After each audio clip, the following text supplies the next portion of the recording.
دائما تلي جهمتو ربي سيفا قبو آمين جبادو إن شاء الله بإذن الله. السلام عليكم. وعليكم السلام ورحمة الله. وعليكم السلام ورحمة الله وبركاته.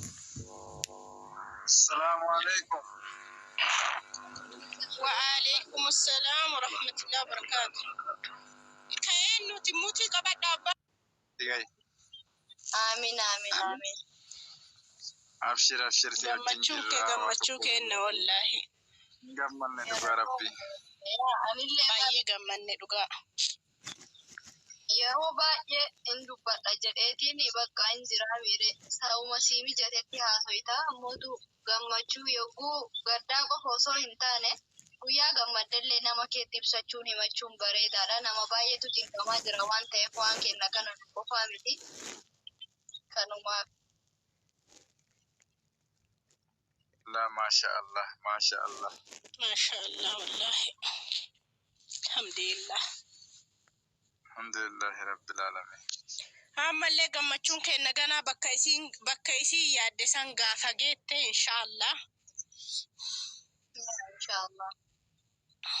بكسان اللي أكجت أبدين قبنا. هاي فودة. إجولة تنتهي حالة. إجولة تنتهي حالة غاري رسان غاني أرجون فينا إن شاء الله. إن شاء الله أبشر عين أركتني والله إذن ربيتي. أني مروق يا إيجا أبشر. أبشر يا دهني. يا هرّي ديار ملكا إن شاء الله. نما ملكوف تبقى. إن شاء الله. أرومون نبتني هادي مني. يا والله نافقنا تومنو. جدودك.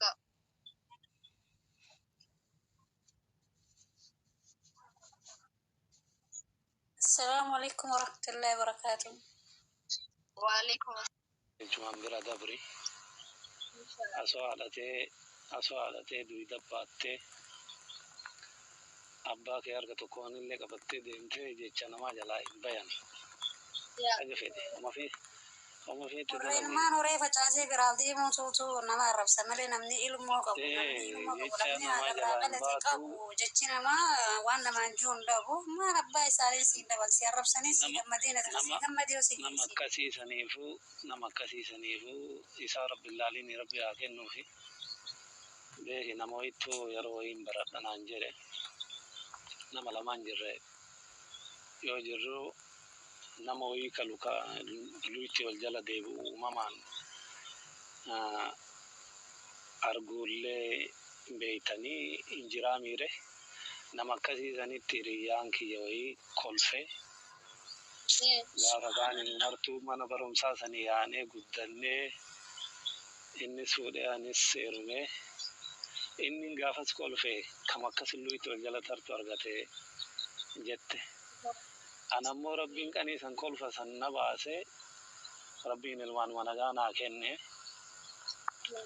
naan jette haala saniif beeki ka jazaan nama nan qattu turii dafi waan akkasii rabbiillee itti laalee nama hin beeynellee saniifillee jazaan hin dhabini nama maraa rabbiin haa qajeelchu ati ammoo rabbiin obsa siyaa kennu dhima calliin isaan bira tani nama waan fedhallee jedhu ka irra caala sii gammade jira atin argitu malee rabbitu arga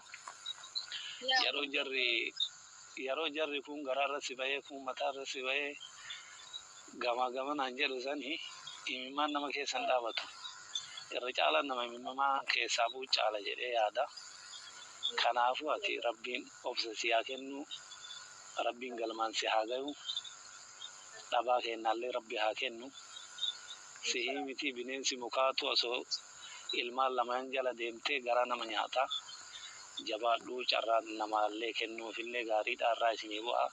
Salaamu alaikum warahmatullahi wabarakatuh. Horaa bulaa isinitti haa tolu jedha.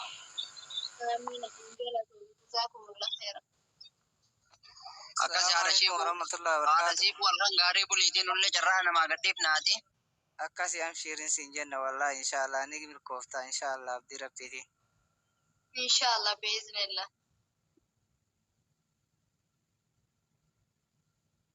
Miidiyaa kanarratti namoota muraasa ilaalcha garaagarummaa yaadaatiin waliin qabnuun wal dhabee jira. Gaafa san isaanii wal dhabe jechuun warra har'a miskiina dhume kanaan wal dhabe jechuudha miti. Wal adda waa wal fakkaatu miti. Namoonni anaa wal dhaba qabnu namoota ilaalcha siyaasaa mataa isaanii qaban, anillee filannoo qaban, isaanillee filannoo qaban, filannoo keenya sanirra yoo walii galle wal dhabne. Ka har'a dhume kun garuu namummaa fi oromummaan alatti ka tiktookiin beeyne, ka feesbuukiin beeyne, ati shawaa, ati arsii, ati wallaggaa, ati gujii kan beeyne sanii.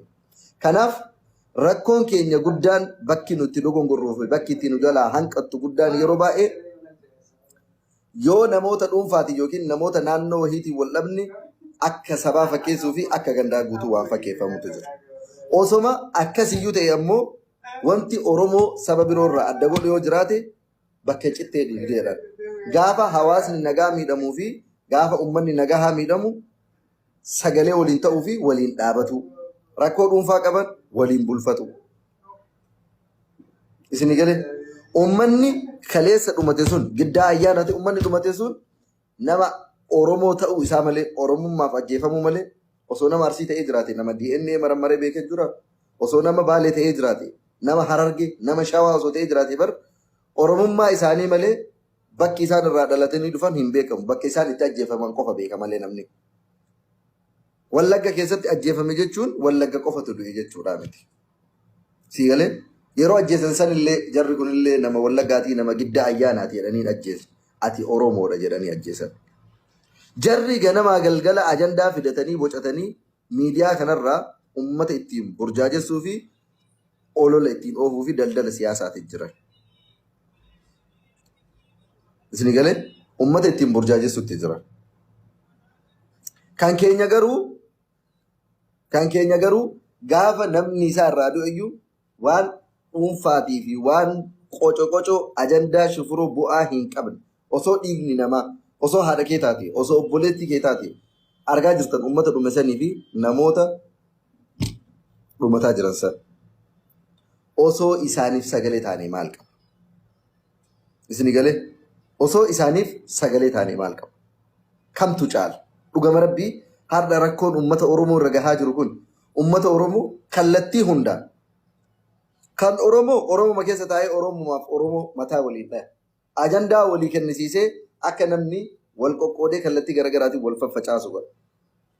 Itti gammada namni Oromoo kun yoo ajandaan wal nama dhabsiisuu fi wal qoochisiisuu yoo argame itti gammada namni. Kun dhugaa dirree jiru. Sababni illee sammuun keenya bal'isee waa yaadu waan hin dandeenyee fi gocha xixiqqoo keessa sammuun keenya haguugamee waan jiruuf. Oromoo kaleessa waggaa 3-4 har'aa akkas hin turre nu. Kaleessa waggaa 4-3 har'aa gaafa Jawaar Muhammad Faati mana hidhaa turan akkanan turre Oromoo. Uummata dhumatu sagalee tokkummaan ta'aa ture. Miidiyaa kanarratti namni caalamaa qabu Oromoo ture. Sagalee Oromootu dhagahama. Ilmaan Oromootitu rakkoo Oromoo ol baasee yoo lallabe uummata Itoophiyaa guutuutu dhagahaa ture. Waggoota 2-3 as garuu miidiyaan Oromoon qabdu ka gandummaa ka irra wal qoodan ka duuti namaa irra dhokatu ka ajandaan namoota dhuunfaa ol ka'u ka waa'een namoota dhuunfaa yoo dubbatamu 5,000 laallamu ka yoo uummanni dhumatu ammoo namni 800-900 taa'ee nama laala. Guyyaa 2-3 dura Nasriin nama hiisisee nama maal godhe jedhanii asirraa dubbataa turan. Osoo waa'ee sanirraa dubbadhaa jiraate nama 5,000 na laala. 100 beeka. Matoo haqaallo. Nama 5,000 seensisee waa'ee sanirraa isinii deebisa osoo jedhe wallaahi billaahi 5,000 seena mana kiyya. Gaafa an nama wal dhabuu fi gaafa namoota dhuunfaatiin wal dhabu namni 9,000 taa'ee mana kana laalee jira. Jaalattullee jibbitullee baay'ateef tiisisni qoraasuman banuu jedhan qodaan banuu jedhan. Baay'atanii fi miti qulqullina keessa jira dubbiin. Uummata Oromoo dhumaa jiruuf sagalee ta'a. Uummata Oromoo dhumaa jiruuf sagalee ta'a. Cubbuu isaanii malee dhumaa jiran. Uummanni Oromoo wal wallaalchisanii kaanii gidduu kanatti uummata kana fixaa jiran. Anammas taanaan kaleessas hardhas wanti dursa kennuuf uummata Oromootiif. Namni dhuunfaa waan godhe illee jiraate ofirraa hin deebisa. Namni an waa godhe illoo jiraate ofirraa na haa deebisu. Ka kanarraa hafe garuu ajandaan guddaa fi ajandaan uummata Oromoo ka ta'uu qabu ajandaa uummata nagahaa, uummata karaa deemu, quufanii quufarraa daangaa bahanii lafa namaatiif biyya namaa keessatti osoo bar akka kana dura godhaa turan ijoollee yuunivarsiitii keessa barattu uummata qe'ee warraatitti carraa barnootaatiif yookiin carraa daldalaatiif dhaqe osoo ajjeesanii homaa miti. Qe'ee namaatiif lafaa fi lafee namaa keessa seenanii yoo nama ajjeesan laalanii bira darbuun namatti ulfaata. Laalanii bira darbuun namatti ulfaata.